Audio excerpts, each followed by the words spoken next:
તો કેમ છો વિદ્યાર્થી મિત્રો? ડિપ્લોમાથી ડિગ્રી માટેના એડમિશન ફોર્મ આવી ગયા છે આજથી, અને આપણે હવે ડિગ્રીના એડમિશન માટે એડમિશન ફોર્મ ભરવાનું રહેશે, રાઈટ? તો હવે આપણે પહેલાં એસીપીસી સાઇટ ઉપર જઈશું. ત્યાં આપણે click here for common registration ઉપર ક્લિક કરવાનું છે. જેવું તમે ક્લિક કરશો એટલે આ રીતનું એક તમારું ફોર્મ ખુલી જશે, બરાબર છે? જે તમે ઓલરેડી ડીડી સેટના ફોર્મ ભરતી વખતે જે યુઝર આઈડી અને પાસવર્ડ બનાવ્યા હતા એ યુઝર આઈડી અને પાસવર્ડ જ અહીંયા યુઝ કરવાના છે, બરાબર છે? તમે જેવી રીતે બધી પ્રોસેસ કરશો, સિક્યોરિટી પિન તમને જે આપેલો છે એ નાખવાનો રહેશે અને સીધું સાઇન ઇન ઉપર તમારે ક્લિક કરવાનું છે, રાઈટ? જેવું સાઇન ઇન ઉપર ક્લિક કરશો એટલે ઓટીપી આવશે તમારે. હવે ઓટીપી તમારે શેમાં કરવું છે, ઈમેલ આઈડી ઉપર કે મોબાઈલ નંબર ઉપર, એ તમારે સિલેક્ટ કરવાનું છે. એઝ ઓફ નાઉ હું મોબાઈલ નંબર ઉપર ક્લિક કરું છું. તો mobile number, registered mobile number જે પણ હશે એના ઉપર ઓટીપી જશે. સેન્ડ ઓટીપી પર ક્લિક કરશો, રાઈટ? ઓટીપી તમારો જે પણ આવશે એ ઓટીપી આમાં નાખી દેવાનો છે આપણે. અહીંયા મેં ઓટીપી એન્ટર કરી દીધો છે. પછી આપણે લોગિન પર ક્લિક કરવાનું છે. જેવું લોગિન પર ક્લિક કરશો એટલે એક આવડતું ડેશબોર્ડ ખુલશે. તમારું નેમ અને યુઝર આઈડી અહીંયા ડિસ્પ્લે હશે. તમને અહીંયા સિક્યોરિટી પિન ઉપર ક્લિક કરવાનું છે. અહીંયા તમને જે ગ્રીનમાં સિક્યોરિટી પિન આપેલો છે એ નાખી દેવાનો છે અહીંયા. તો એઝ ઓફ નાઉ હું અહીંયા સિક્યોરિટી પિન એડ કરી દઉં છું અને ક્લિક હિયર ટુ પ્રોસીડ ઉપર ક્લિક કરવાનું છે તમારે. Are you sure? તો યસ, પ્રોસીડ. હવે અહીંયા તમારે કન્સેન્ટ ફોર્મ ઉપર ક્લિક કરવાનું છે. તો તમારે અહીંયા ચેક ઓલ ઉપર ક્લિક કરી દેવાનું. એઝ ઓફ નાઉ બીજું કંઈ તમારે વધારે કરવાનું નથી. તો બાકીના જે તમે ઓલરેડી પહેલાં કરેલા જ છે એટલે એ તમારી ડિટેલમાં કંઈ વધારે આવવાનું નથી, બરાબર છે? અહીંયા ડિટેલ જે વેરીફાઈ કરવાની છે એના ઉપર ચેક આવશે, અગ્રી ઉપર ક્લિક કરવાનું છે તમારે. તો do you wish to save? તો કે યસ. હવે સબમિટેડ સક્સેસફુલી આવી જશે એટલે અહીંયા ઓકે આપી દેવાનું છે. હવે અહીંયા તમારે જો અહીંયા application form, qualification detail, contact detail, upload document, આ બધું કમ્પ્લીટેડ બતાવશે બિકોઝ તમે ડીડી સેટની એક્ઝામ વખતે આ બધું અપલોડ કરી દીધું છે, રાઈટ? હવે તમારે અહીંયા ફાઇનલ સબમિટ ઉપર ક્લિક કરવાનું છે. પછી પે રજિસ્ટ્રેશન ઉપર ફી, બસ બે જ આ વસ્તુ કરવાની છે તમારે.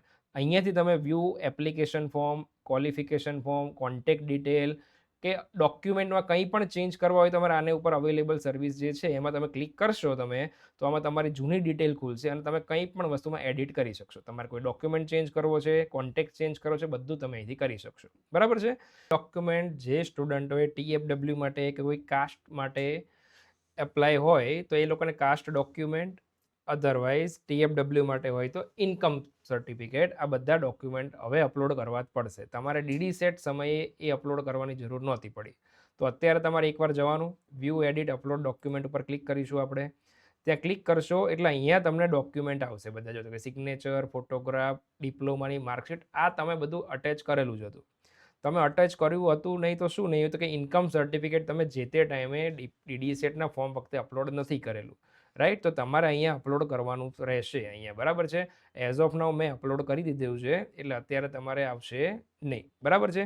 અને અગર કોઈ બીજા ડોક્યુમેન્ટ હશે તો પણ એ નીચે આવશે. લાઈક અત્યારે ડેટ ઓફ બર્થ સર્ટિફિકેટ માટેનું જે ડોક્યુમેન્ટ હતું એ અપલોડેડ છે. હવે જેને કાસ્ટ સર્ટિફિકેટ હશે કે SC, OBC કે ST, તો એ લોકોને કાસ્ટ સર્ટિફિકેટ જે પણ હશે એ અહીંયા અપલોડ કરવાનો એક ઓપ્શન આવશે. તો અહીંયા તમારે જે પણ ડોક્યુમેન્ટ હોય એ ફરીથી રીઅપલોડ કરી દેવાના છે, બરાબર? બાકી હશે તો અપલોડનો જ ઓપ્શન આવશે. આ થઈ જાય એટલે તમારે અહીંયા સેવ એન્ડ નેક્સ્ટ કરવાનું હોય છે, બરાબર છે? સેવ એન્ડ નેક્સ્ટ આપશો લાઈક આ રીતે, એટલે તમે સીધા ઓપન થશે તમારું પ્રિવ્યૂ અને ફાઇનલ સબમિટ વાળું ફોર્મ ખુલશે.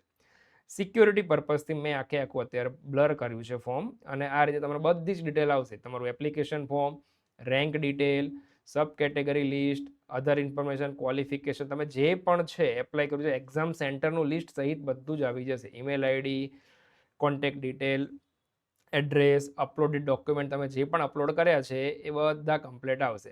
તમારે ડેક્લેરેશન ઉપર ક્લિક કરવાનું છે, સેવ અને ફાઇનલ સબમિટ ઉપર ક્લિક કરવાનું છે. ફાઇનલ સબમિટ ઉપર માટે યસ ક્લિક કરવાનું છે એટલે કમ્પ્લીટ તમારે આ રીતનું ફોર્મ ખુલી જશે, બરાબર છે? પછી હવે તમારે ખાલી લાસ્ટમાં પે રજિસ્ટ્રેશન ફી આવશે, તમારે એના ઉપર ક્લિક કરવાનું છે. જેવું તમે પે રજિસ્ટ્રેશન ફી ઉપર ક્લિક કરશો તો તમને આ રીતે એક પેમેન્ટ ગેટવે આવશે થ્રુ HDFC બેંક. અહીંયા ક્લિક કરવાનું, આ ગેટવે છે બાય ડિફોલ્ટ આવે. પે ફી ઉપર ક્લિક કરવાનું છે તમારે. ફી ઉપર ક્લિક કરશો એટલે આ રીતની ડિટેલ આવશે તમારે, બરાબર? HDFC બેંક ગેટવે ક્લિક કરો અહીંયા, રાઈટ? પ્રોસીડ ફોર પેમેન્ટ આવશે અહીંયા. તમે પેમેન્ટ ઉપર ક્લિક કરશો તમે એટલે આ રીતે અહીંયા QR કોડ જનરેટ થશે. તમારે યુપીઆઈ કાર્ડ, નેટ બેન્કિંગ તમારે જેના બી દ્વારા કરવું હોય એ તમે કરી શકો છો. યુપીઆઈ ઉપર ક્લિક કરશો એટલે જનરેટ QR આવશે. જનરેટ QR ઉપર ક્લિક કરવાનું તમારે અને અહીંયા પેમેન્ટ આપશો તમે એટલે પેમેન્ટ થઈ જશે. બરાબર છે. પેમેન્ટ જેવું તમારું થઈ જશે એટલે ફાઇનલ સબમિટ ઓટોમેટિક તમારું ફોર્મ ભરાઈ ગયું. પેમેન્ટ થઈ જશે એટલે આપણે બેક આવી જશો તમે નોર્મલ સ્ટેટસ સક્સેસફુલ બતાવશે. પછી ગો બેક ઉપર જશો એટલે તમને ફાઇનલી આ રીતનું એક આખું ડેશબોર્ડ આવશે તમારી સામે જે બતાવશે candidates profile, choices, available choice. આ જ્યારે પણ ડેટ ખુલશે એટલે વન બાય વન આ બધું પોર્ટલ ઓપન થશે. અત્યારે કશું બતાવશે નહીં કારણ કે અત્યારે જસ્ટ ફોર્મ ફિલઅપ કરવાનું છે, રાઈટ. અને આ રીતે તમારી આખી પ્રોસેસ કમ્પ્લીટ થઈ ગઈ છે.